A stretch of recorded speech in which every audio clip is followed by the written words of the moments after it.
Eu gostaria de saudar a todos meus amados irmãos na santa e gloriosa paz do nosso único e Salvador Jesus Cristo e dizer que é motivo de grande alegria o poder mais uma vez estarmos juntos através da ministração desta palavra para refletir quantas coisas espirituais, quanto o momento em que vivemos, quanto a tudo o que está se passando.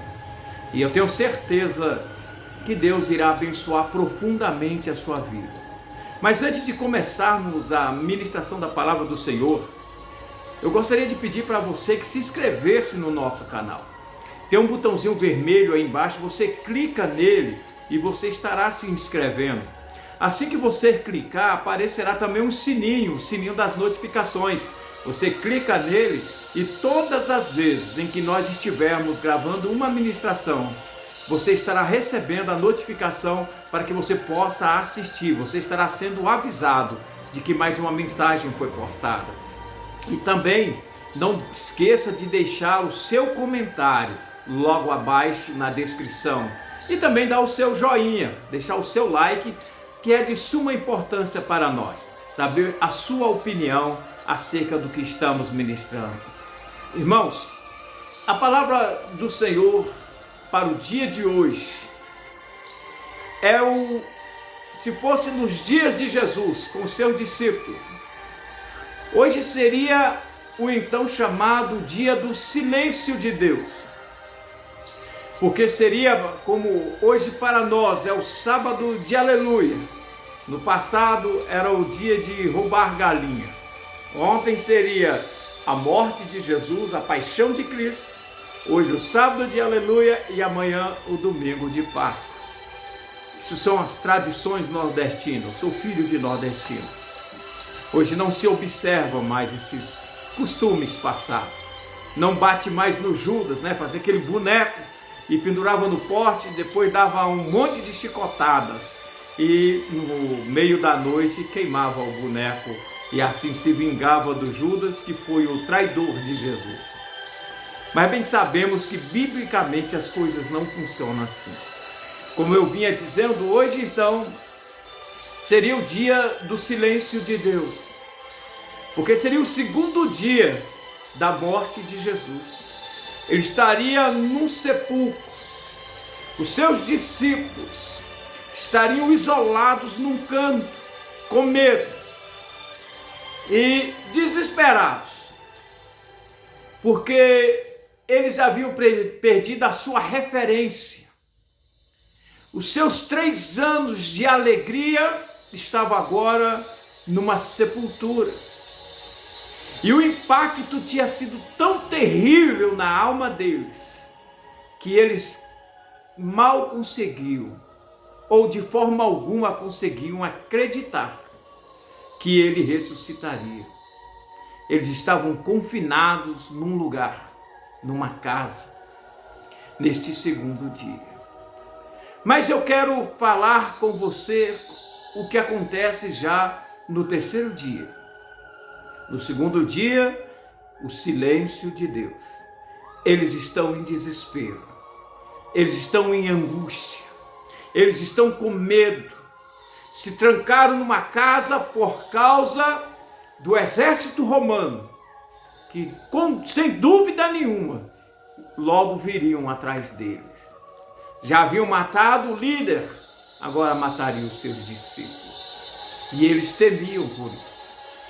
Mas vamos ao terceiro dia. O texto que o Senhor nos deu para esse dia é o texto de João, capítulo 20, a partir do verso de número 6, quando diz assim: Então Simão Pedro, seguindo, chegou e entrou no sepulcro. Ele também viu os lençóis e o lenço que estivera sobre a cabeça de Jesus, e que não estava com os lençóis, mas deixado num lugar à parte. Então entrou também o outro discípulo, que chegara primeiro ao sepulcro e viu e creu, pois ainda não tinham compreendido a Escritura, que era necessário ressuscitar ele dentre os mortos. e voltaram os discípulos outra vez para casa. O texto que nós lemos fala do momento em que as mulheres haviam tido um encontro com Jesus após a ressurreição e foram até onde os discípulos estavam e disse a eles: olha, o mestre ressuscitou. Para quem não é muito fã do ministério feminino, as primeiras a anunciarem o evangelho da ressurreição foram elas. E os discípulos foram os primeiros a ouvirem que ele ressuscitou. Então aquele machismo do Velho Testamento fica para trás. Elas estão inseridas no propósito de Deus. Começa ali, a partir dela, a ministração da ressurreição. E quando anunciaram, a Bíblia diz que Pedro e um outro discípulo, não diz o nome dele, mas cita o nome de Pedro, eles correm até o lugar do sepulcro. E quando chegam lá, Pedro avista os lençóis que envolviam o corpo de Jesus. E o interessante é que o texto destaca que o lençol que estava sobre a cabeça de Jesus estava posto à parte. Estavam lá os lençóis, né? Verso de número 6, então Simão Pedro, seguindo, chegou e entrou no sepulcro, e ele também viu os lençóis. E no 7 diz, e o lenço que estivera sobre a cabeça de Jesus, e que não estava com os lençóis, mas deixado num lugar à parte. Que um pouquinho eu falo o porquê que ele viu esse lenço, esse lençol menor colocado num lugar à parte. Mas vamos lá. Quando Pedro entrou e viu todas essas coisas e não viu Jesus, ele não vai sair de lá achando que o corpo dele havia sido roubado, como foi a impressão das mulheres, a primeira impressão delas, até que Jesus se mostrasse a ela. Mas Pedro vai sair com o coração jubiloso, porque se cumpriu as escrituras, se cumpriu a promessa da ressurreição. Em tempos difíceis de confinamento, no auge das coisas, agora surge-se a esperança. O meu Salvador está vivo. Era o que estava no coração deles. Porque Jesus já havia mandado um recado para Pedro.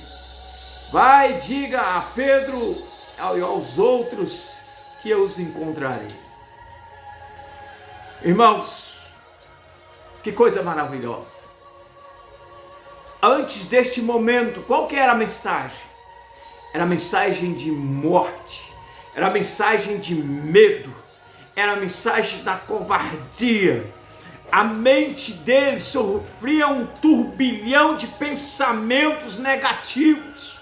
Eles passavam por um monte de dificuldades interiores. Para eles já estava tudo perdido. E de repente, surge-se vozes femininas, trazendo a esperança de que ele vive e logo virá ao encontro de todos. Talvez nesse instante, dando uma pausa na mensagem, no texto, você esteja assim, confinado, acuado, preocupado, um turbilhão de pensamentos negativos te assombra, te intimida, te coloca para baixo. Se liga a televisão, a mesma coisa. Talvez você está como os discípulos, desesperançoso, porque andou com Deus até aqui e agora ele está em silêncio. Você olha para um lado, olha para o outro e não vê saída. não vê solução. Você só vê a tristeza, o desespero, a morte. E é uma época tão difícil, porque antes, quando o problema estava aqui, viajava para outro país, para outro lugar. Digamos que hoje eu queira fugir da situação atual e queira ir para a nação mais poderosa do mundo. Sabe o que está acontecendo lá? Eles superaram o número de óbitos dos chineses. Então a nação mais poderosa do mundo hoje é devastada. Se eu quisesse sair daqui e ir em direção ao Equador, por exemplo, lá a situação é de calamidade, é terrível, onde os corpos estão abandonados nas ruas, nas casas, e agora se abrem valas, jogam os corpos dentro, queimam e depois jogam terra por cima. Não tem lugar para ir. Hoje, essa é a situação. É ficar dentro de casa para ver se assim consegue alguma coisa. E Deus em silêncio. Deus parece que assiste tranquilamente a tudo que acontece. Irmãos, guarda uma coisa. Olha com bons olhos este momento. Sabe o que está acontecendo conosco na verdade? Isso é o amor de Deus para com a sua igreja. Isso é o amor de Deus para com o seu povo. Sabe por quê, irmão? Você pode falar aí como que uma tragédia dessa é o amor de Deus. A Bíblia diz que Deus não tem prazer na morte do ímpio. Ele não se alegra nessas coisas, mas ele tem prazer na morte do santo. Porque ele sabe que quando um santo morre nessa terra, ele vai para o céu. Ele vai para os seus braços. O Espírito torna para ele. Agora, ele não tem prazer na morte dos ímpios. A igreja estava adormecida, despreocupada, dinheirista. A igreja estava uma monotonia só. Quando isso começou a acontecer, a igreja despertou.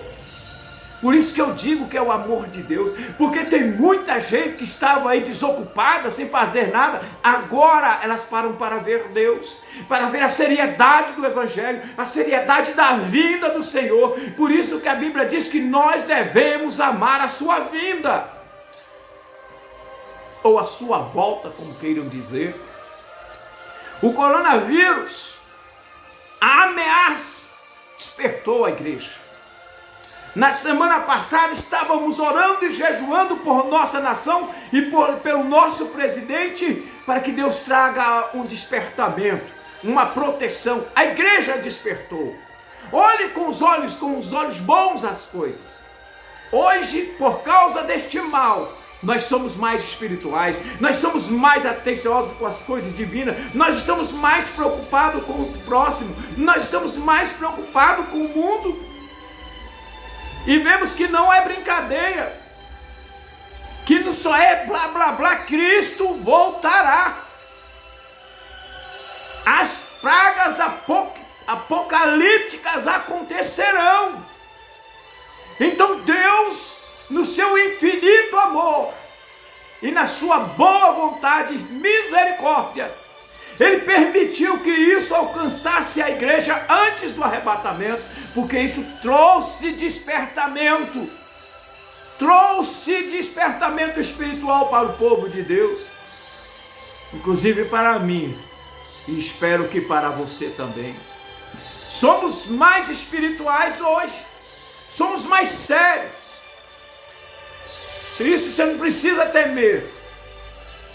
Como os discípulos estavam isolados, Talvez você esteja isolado também. Eu quero dizer aos irmãos que eu não tenho estado isolado em momento algum, desde que foi declarado o isolamento. Tenho vivido a minha vida normal. Não sou melhor do que ninguém. Até mesmo porque a área que eu trabalho, ela não parou com o isolamento. Essa que deva continuar, porque faz parte da área da segurança. Mas vamos lá. Se você tem estado isolado, eu tenho certeza que aí você tem falado com Deus. Tem esperado em Deus. Mas chegou a notícia a Pedro, como eu vinha dizendo. Pedro sai correndo em direção do sepulcro. Ele queria ter a certeza. Porque Pedro, de todos, ele era o mais perturbado, preocupado, amargurado, porque ele havia negado o mestre 3 vezes. Todos haviam abandonado, fugiram na hora da crucificação. Mas Pedro, antes de fugir, ainda negou a ele. Mas Jesus havia dito a Pedro: olha, Pedro, eu roguei ao Pai para que a tua fé não desfalecesse. Ele disse antes: hoje Satanás pediu para te cirandar como ciranda um trigo, colocar numa peneira, sacudir de um lado para o outro, jogar para cima, parar. Pedro, Satanás pediu para mexer com as suas estruturas, pediu para te provar, mas eu roguei ao Pai para que a tua fé não desfalecesse. Aleluia. Jesus dizendo: exclusivamente eu roguei. Sabe por que você ainda tem um pinguinho de esperança? Porque a Bíblia diz que ele intercede por nós. Ele intercedeu por Pedro. Foi por isso que Pedro ainda teve essa chamazinha para ter força para ir correndo até o sepulcro, para então confirmar a ressurreição do Mestre, porque ele era o mais perturbado de todos, mediante a tudo que havia acontecido. Mas vamos andando. Quando ele entra naquele sepulcro, ele viu os lençóis, todos eles que estavam envoltos em Cristo, jogados num canto. E ele viu que no canto, aonde estava o seu corpo, estava dobrado o lençol que estivera sobre a sua cabeça. Aí você pergunta: pastor, o que isso quer dizer? Havia um costume no meio dos judeus, quando um judeu recebia uma visita na sua casa, para passar por algum tempo, alguns dias ou de uma noite para o dia. Claro, ele jantava lá, ele almoçava lá. Quando chegava a hora de deitar, era dado a ele 2 lençóis, um para o corpo e um para a cabeça. Quando amanhecia o dia e então essa visita ia embora, se ela gostou da hospedagem, gostou do papo, gostou do trato naquela casa, se ela gostou, foi bem recebida e passou o dia muito bem lá, o que ela fazia? Ela deixava o lençol que cobria o corpo separado, e esse lençol menor que cobria a cabeça, ele dobrava ela direitinho e deixava no canto da cama. E então o dono da casa já entendia que ele gostou da hospedagem e que um dia ele voltaria. Amém? Começaram a captar então? Foi o que aconteceu com Jesus. Só que alguma coisa foi o contrário. Jesus veio, ele pegou os seus lençóis, deixou num canto, depois da ressurreição, é claro, e o lençol que estava envolto à sua cabeça, ele dobrou e colocou num cantinho. E ele quis dizer: vocês me pisaram, me cuspiram, me maltrataram, mentiram, traíram, fizeram tudo de ruim contra mim, ao ponto de matar aquele que o tanto os amou. Mas mesmo assim, aleluia, eu gostei de estar com vocês, eu amei estar com vocês, e cumpri o plano da redenção, eu amei ainda assim andar com vocês, Por isso eu estou deixando aqui o lenço da cabeça dobrado, para deixar a mensagem que um dia eu voltarei, aleluia, para buscá-los. E aonde eu estiver, vós estarão comigo, aleluia, glória a Deus. Jesus deixou a mensagem, eu voltarei, e você pode ter certeza, ele voltará. Vê com bons olhos tudo o que está acontecendo. Aquele momento para Jesus, pouco antes, havia sido um turbilhão na vida dele. Traição de Judas, Getsemane, prisão na casa de Caifás, Pretório, Pilatos, Herodes, cruz, morte, sepultura, tudo isso de uma vez na vida de Jesus. Mas ele encarou como Deus, como aquele que ama, como aquele que tem propósito, todas essas dificuldades somente para poder preparar um lugar para mim e para você. Essa é a verdadeira Páscoa do Senhor, a ressurreição de Jesus, o poder trazer a ti não um ovo de chocolate, mas trazer a ti a salvação da sua alma, da sua família, dos seus problemas, trazer até você a esperança de uma vida nova, de um mundo novo. Então creia na ministração, creia no poder de Deus,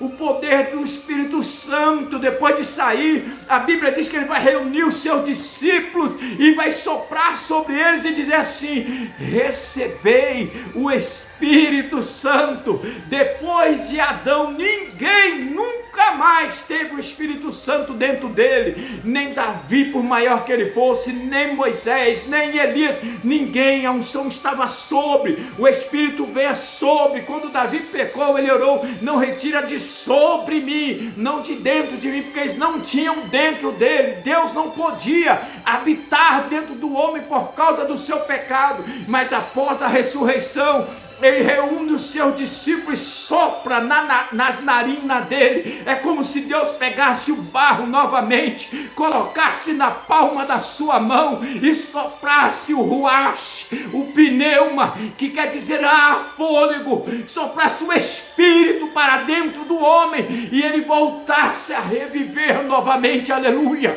Foi a partir dali que Deus soprou a verdade, o seu Espírito Santo, e Deus volta para dentro do homem. Quando Jesus está na oração sacerdotal, ele diz: Pai, graças te dou, porque agora eu e tu podemos vir e fazer morada no homem pelo teu Espírito. Louvado seja o nome do Senhor. Essa é a Páscoa de Deus para a tua vida, a verdadeira Páscoa. Não temas o confinamento do coronavírus, não temas nada disso. Lembra que a única coisa que esse vírus pôde fazer contigo foi despertar a tua fé para que você consiga levar a mensagem a toda a tua casa. Quero encerrar dizendo que ele deixou o lençol dobrado num cantinho onde colocar o seu corpo, dizendo que ele voltaria, e ele voltará. Quero orar a Deus por ti e por tua casa, dizendo: Pai, no nome de Jesus Cristo eu te peço a tua bênção, a bênção da Páscoa, a bênção da ressurreição e da vida, que esteja sobre mim, sobre a minha casa, sobre os meus filhos, sobre a minha esposa, sobre os meus cunhados, sobre toda a minha família, meus irmãos. Que a tua bênção esteja sobre todas essas pessoas que assistem este vídeo, a todos os seus familiares. Que a bênção alcance a todas as famílias. Que dessas vezes não venha a eles um chocolate, mas venha o bojo da salvação que só o Senhor pode entregar. Assim, Pai, eu quero abençoar a todos no poderoso nome de Jesus. Se você ama e concorda com essa mensagem, não aguarde só para ti. Passe para outros irmãos. Divulgue esta mensagem. Permita que outras pessoas também assistam a ela e seja abençoado como você. Em o nome de Jesus. A paz do Senhor.